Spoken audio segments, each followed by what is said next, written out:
we just got to get right into it. Let's just get right into the Minnesota Timberwolves. Let's try to figure out what they're trying to do here.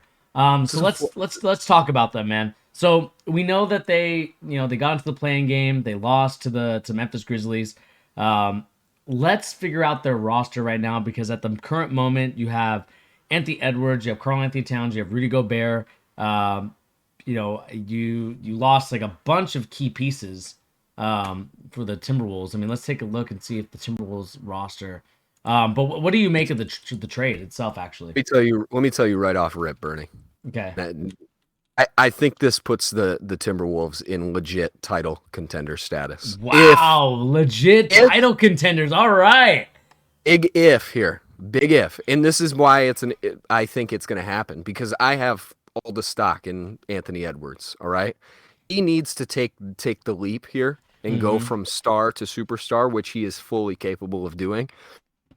Biggest thing for them is if he takes the full command from Karl Anthony Towns. If Karl Anthony Towns is the second guy, now you have Rudy as the third dude on this team. Mm-hmm. This is a defensive nightmare for people, right? Like if Anthony Edwards with his physicality is guarding people out around the perimeter and just kind of chasing whoever the best player is, Mm-hmm. you have I just thought about the fact that Pat Bev is gone. Oh my gosh, what a what a move for him. Sorry.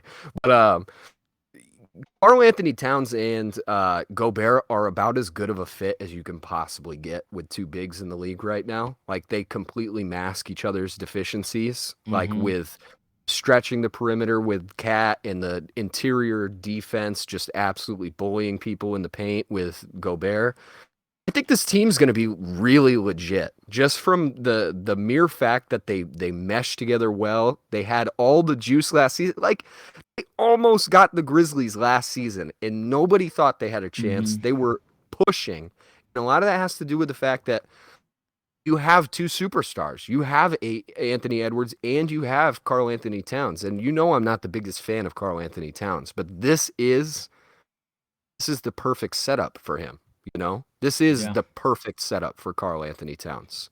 And the one thing I will say about Gobert, biggest thing I'll say for Gobert, people always like to, and me being on this train with everybody else, right? Like what Utah was doing with Gobert was never going to work, right? Because defensive schematics of that team were built around Gobert being the entire defense, right? Yeah. Donovan Mitchell is a traffic cone on defense. You have a bunch of these guys, Jordan Clarkson. A lot of these dudes are just trash defenders, and Gobert is responsible for everything. And while I'm not going to go back on this, he is a weak perimeter defender, if anything. Like he can't do that. You know, that's Mm-hmm. part of the biggest problem. That's why he gets played off the court in the playoffs. Yeah. But this is a team that has the potential to put out much better defensive lineups to mask his deficiencies on defense too, which is going to just make him look like an even better defender. It's going to make him look better throughout Mm-hmm. the into the playoffs. So I'm not huge on Gobert. I'm not huge on Cat, but I think as a sum of their parts together, this is one of Yeah. the best fits in the league right now. Yeah, I think that, like you said, this has to be Anthony Edwards' team. Like as much as Karl Anthony Towns agreed to it for your supermax, which is just crazy. um, the fact that you have Joe Ingles as well, Rudy Gobert is added to this team. I think that, like you said, this team it's a lot more competitive. I think that they definitely make a 10. Like they're definitely in top 6 at this point, just in terms of off season stuff right now. Again, I want to see the next thing I want to see in progression. And as much as I love Karl Anthony Towns, I do have to call him out in terms of just being a guy that hasn't taken that next step that I would like him to. He had another good season. He averaged 24 or about 25 points a game, 10 rebounds, and almost 4 assists. I just think for this team, in order to be that next level, they're going to need Anthony Edwards to be the number one guy and Karl Anthony Towns to kind of be the number two guy. Kind of, as everyone focus on Anthony Edwards, then you get Karl Anthony Towns, you can kind of stretch the floor. True, and we can't forget about their signing yesterday, which I don't know what you thought about it, but I really like that Kyle Anderson signing from them Yeah, too. Just the playmaking, the way he can kind of control the pace of a game too. yeah. I really like this team. Man, here's my hot take too. Not only do I think they're title contenders if Anthony Edwards steps up into the next role of his or next phase of his career, Mm-hmm. I think that this team right now, is Memphis has moves to make, right? They have so much stuff to move and work with. But let's say they line up the team they have right now. I honestly think Minnesota is better than Memphis right now with Wow, their that's with their gonna get roster the way Sean they're. hot and bothered. You're gonna get Sean hot John, and I'm bothered with sorry. that. I, when it comes down to it, I think Memphis is going to make a move, right? Yeah. And we didn't even get a chance to talk about this, but like KD is a legit shot to go to Memphis. Hmm. They have all the pieces to make that move. Yeah. I I don't know, man. This team matches up really good with them, and I would honestly say a lot of the Western Conference they match up pretty well. Yeah, and I think you have the ultimate trade piece in D'Angelo Russell, who again might get Well, traded again.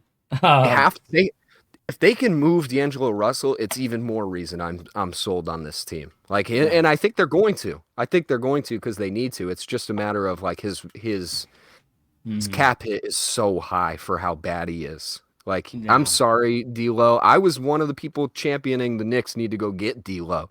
I'll admit it. I was wrong. He Hmm. wasn't bad last season.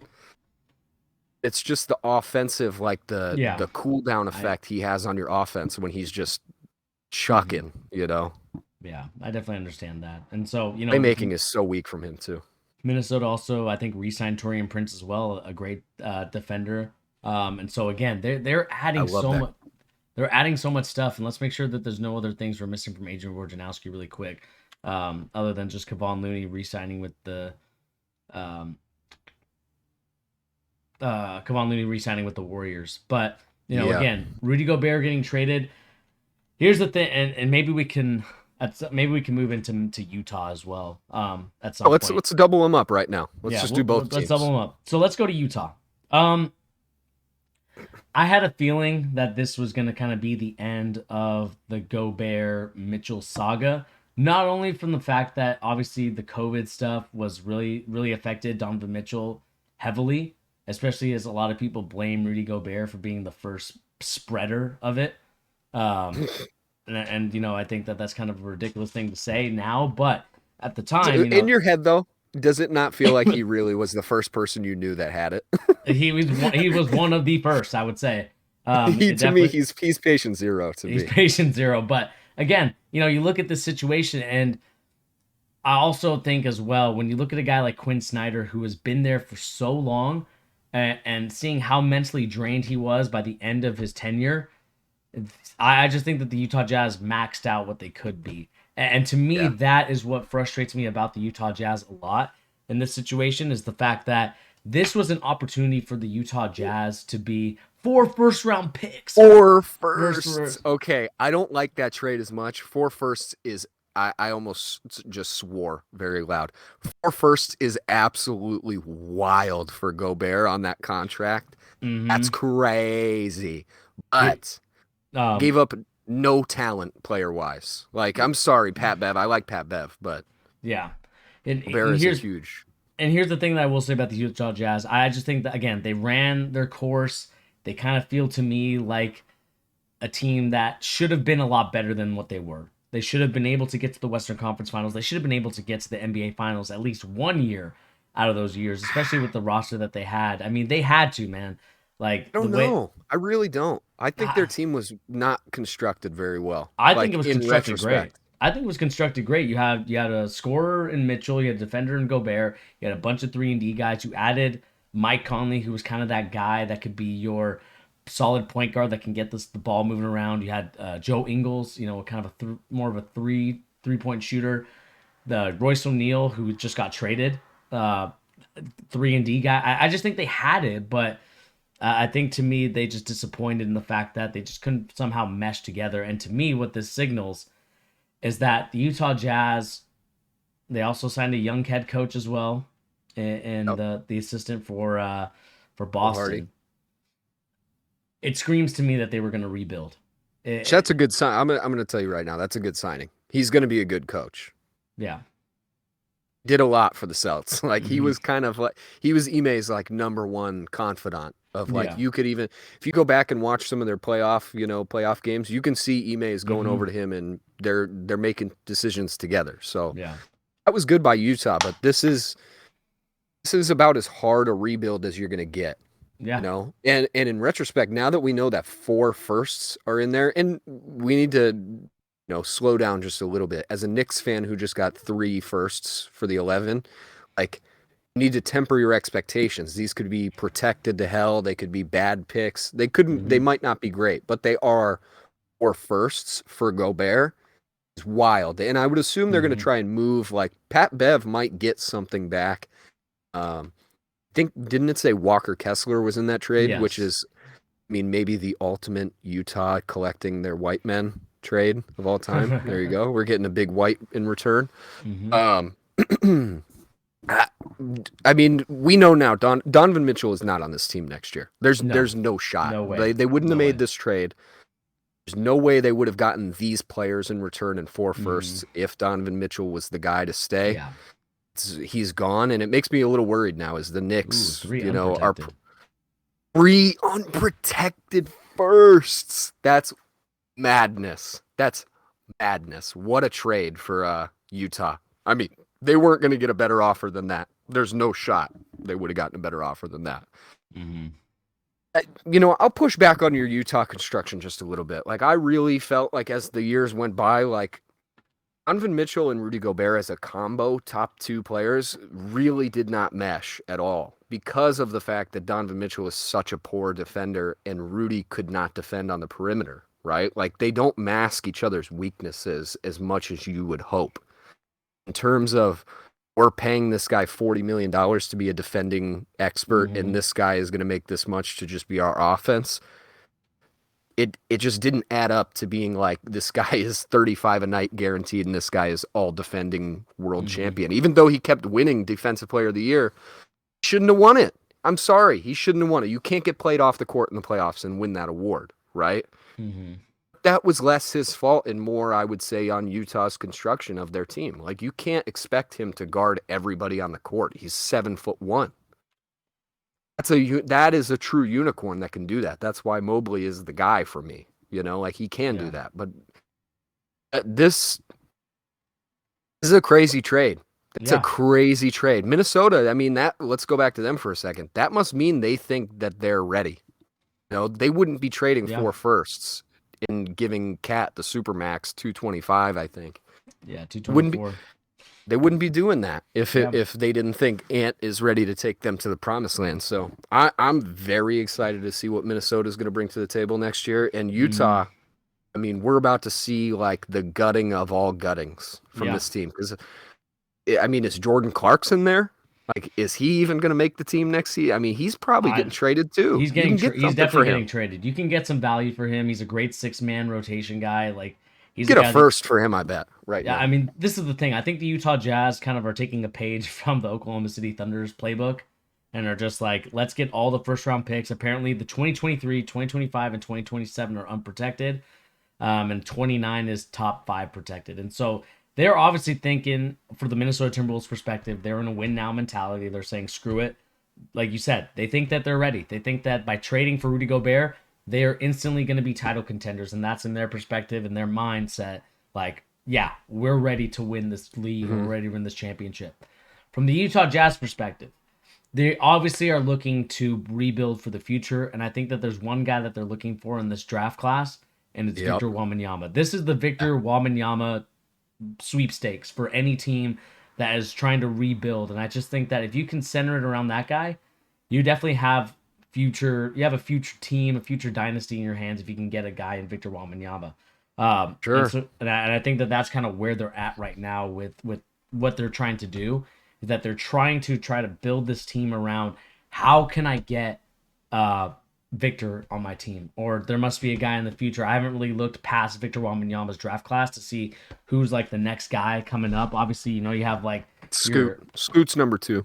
Scoots. I mean, there's a bunch of guys that you can get in this draft class, and I just think as the Utah Jazz are looking to rebuild, the question becomes how do they avoid this situation again, Pete? Because it just feels like, I mean, I guess to be fair, like, and it all depends on like how the players mesh, and obviously Rudy Gobert and Donovan Mitchell did not mesh well together, just Mhm. personality wise and kind of friendship wise, and so this is going to be a very interesting situation to monitor for the Utah Jazz. Like, what's going to be happening?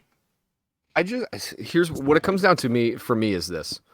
I find it very hard to believe if you are seriously wanting to win the championship and your top two players are bad at one half of basketball. I think it's really hard to win a championship. You know, Hmm. like you need to have complete players Yeah, usually. I You agree. know, I mean, you even look at somebody like Steph, right? Steph is light years ahead on defense than Donovan Mitchell is. Even when Steph was at his worst, he was still a better defender than Donovan Mitchell is for the mere fact that he put effort in to doing so. Um, and I don't know, man. This season is going to become Zion sweepstakes Hmm. all over again. People just don't really realize that Wembanyama is not that far off of a talent. I Hmm. mean, to some people, he might even be better than than the Yeah. last few years of big name prospects. Like he is a freak of nature, and there are going to be some teams that see that level of talent and say, Hmm. "We don't care if we win 10 games this season if that it means we end up with that guy." You know, and Yeah. I mean, Utah, we're about to see it. I think that this is about to be a tank job for the ages because they don't have much as is, you know, and the No. players that they do have are going to, they all have pretty friendly contracts for the most part. Hmm. And they can get something for Bogdanovich, you know, they can get Yeah. something for Jordan Clarkson. They got something for Royce O'Neal. If anything, that Royce O'Neal, and I think we already kind of knew Utah was going to blow it up, but that should have been the real, like, okay, get ready. Rudy Yeah. is about to go, you know. Yeah. I mean, here's the question now for a guy in Donovan Mitchell. What team should be I mean, trading for Donovan Mitchell? it's got to be the Knicks, but I'm not necessarily happy about it, right? Like I do think that that is the team that's probably going to end up with him. You know, they've set themselves up to Hmm. give them a ton of picks for him. He doesn't need to be the point guard anymore. He can play off ball and shoot threes wherever he wants. It's a not bad fit for either of the teams in terms of what Utah can get back from the Knicks with young Yeah. players and picks and what New York gets out of it. They get a star. They get somebody they can market. They have somebody with a nickname. You know, they have Spida Mitchell. They have something they can sell jerseys. Hmm. And I mean, by all accounts, this is what they've been positioning themselves for is Yeah. Donovan Mitchell, somebody to be completely available. And the biggest thing is, I would say, if you're a team and you make a move for Donovan Mitchell before you try and make a move for KD, I think you're absolutely out of your mind. You're foolish. But somebody's going to do it. Somebody's going to do it because he's younger, contracts friendlier, and you can probably get him for less than what the Nets want for KD. So, be very interested to see. Only let me tell you one other team I've been thinking about for Donovan Mitchell. Go ahead. What about Toronto, Donovan Mitchell? Toronto. Who are you giving up? I mean, you could give up a lot of guys. The problem is, I just don't think Utah wants players back. I don't think they want star players back. So Hmm. that makes it a little tougher for Toronto because I think a lot of their packages have to revolve around Van Vliet or Siakam. Um, they're a team that makes a lot of sense. I really think his perfect situation is to go somewhere where he's a strict number two shooting guard. Like he's Hmm. playing the two. He doesn't have to ball handle all that Yeah. much. Just creates for himself and gets buckets. That's all he needs to do. Right. So Toronto, I think they have their guy. Like I would keep playing Scotty as like your point forward, right? Yeah. With his vision and size and defensive versatility, like him matched up with Donovan Mitchell is a disgusting backcourt, if you want to call them the backcourt. That'd be fun, to say the least. Yeah. I mean, I think another team that could probably kind of use him would probably be, you could look at the Charlotte Hornets, might be a team that needs Ooh, to. that would be fun too. Dang, I didn't even think of that one. If I just don't know if I don't think they have the pieces to make that move, but I like that a They're lot. gonna they're gonna Him have and LaMelo. yeah, Defensively, they'd suck. yeah. They're gonna have to figure out their whole situation. It seems like there's a lot of issues going on in Charlotte, with a lot of players getting in trouble, and Yeah. and so obviously with Miles Bridges with what he did, and so we're gonna figure out later. PG for Donovan Mitchell, who says no. I think that the Clippers say no. I think that they're I'd say no if I invested. was the Clippers. I think they're invested in their guys and they're going to try to run it back with the team that wasn't fully healthy last year. And so they're trying to see, like, hey, can we win it this year with our guys? And now that you had John Wall, It might be something where you might have something there. So I just don't think that that necessarily is the best fit. No. Um, To me, it's simple mathematics, right? If you're trading a player that scores about the same amount of points but is a much worse defensive player, mhm, like math is off. You can't make yeah. that trade if you really want to compete. And Ooh. what are you oohing at? What's going What do on? you think about the Denver Nuggets for Donovan Mitchell? You Okay, so this was a team I was gonna say them as a really long shot for KD, but I actually think that this makes more sense for Mitchell. The Nuggets have all the pieces to make a move. They yeah. really do. And with that being said, like they have maybe one of the ultimate tank still get a players back in the Mhm. draft or in this trade scenario we're talking about, and that's Michael Porter Jr., right? Yeah. Get him back, him as healthy as you possibly can, keep him off the court and tank, get Wembenyama or whatever it is you want to do. I think that's a really nice trade in return. And you get a guy that if healthy is star potential level. Mhm. I mean, what about you could trade Jamal Murray too, but I just think that that's kind of a problem for the Nuggets at that point is then you do have Jamal Murray and Donovan Mitchell next to each other. Yeah. And those two can't play together, I don't think. So you'd have to have a Murray trade then too, which who knows? Because then you could replace MPJ with somebody who's healthy Mhm. too. So I don't know, man. Maybe the Nuggets are going to start getting frisky, start making moves all over the place. I do like. Now I'll save that for when we actually get to Denver. Okay. But yeah, I mean, just kind of what's been going on, latest breaking news. If you guys are joining us here live on the Charge, bringing the latest NBA news and rumors and also basketball opinions.